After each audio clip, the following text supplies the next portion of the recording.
Mertua dan menantu, kenapa nggak pernah akur itu?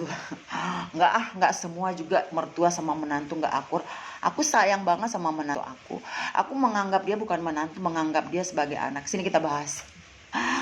Kenapa kok banyak sekali ya orang-orang tidak akur dengan mertuanya? Sebenarnya itu mertua aja sih sebenarnya, karena kita kan menganggap diri kita orang tua. Kita sebagai orang tua itu harus mencontohkan hal-hal yang baik, mencontohkan bahwa jadi seorang menantu itu seperti ini, menganggap mereka itu, jangan menganggap mereka seperti orang lain, karena mereka kan sudah meninggalkan keluarganya, merawat anak kita. Jadi kita anggap dia itu udah bagian dari keluarga kita, udah anak sendiri gitu, supaya mereka juga menganggap kita itu orang tua sendiri. Nggak akan sungkan juga mereka kalau ada sesuatu pingin mereka curhatkan ke kita.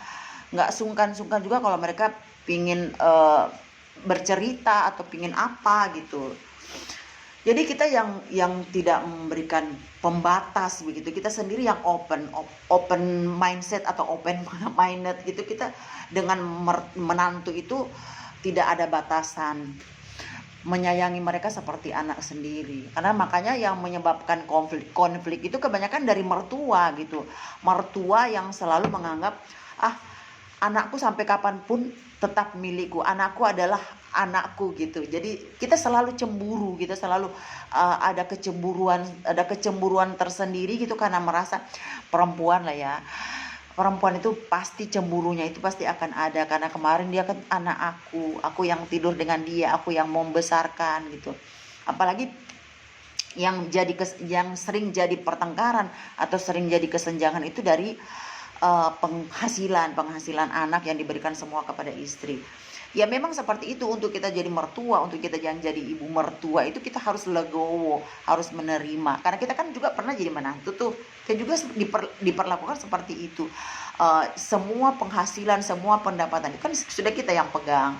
Jadi sama aja, kita pernah jadi menantu, jadi sekarang giliran kita yang udah jadi mertua, kita juga harus menyayangi dong menantu kita seperti anak kita sendiri, supaya mereka juga menyayangi kita seperti orang tuanya. Nggak akan ada batasan-batasan tanpa kita minta pun ya, tanpa kita minta. Kalau cuma soal ekonomi atau soal apa, menantu aku tuh tanpa aku minta tuh dia tahu bahwa aku pingin sesuatu, aku pingin dibelikan sesuatu, kita tanpa kita minta, karena kita menyayangi mereka tuh. Aku lebih mengedepankan gini ya, kalau mereka pingin ngasih ke aku lebih mementingkan kepentingan mereka, karena mereka kan lagi membangun. Kalau perlu dari kita orang tua itu membantu, kalau ada yang kita bisa bantukan ke anak kita, karena mereka kan masih membangun dari nol. Kan kita juga pernah merasakan bagaimana gitu susah payahnya kita membangun rumah tangga, bagaimana kita baru punya anak, keluarga baru, terus harus beli kebutuhan anak, yang ini harus susu, harus popo, apa segala macam, harus pingin punya rumah. Jadi banyak sekali kebutuhan yang mereka pingin penuh.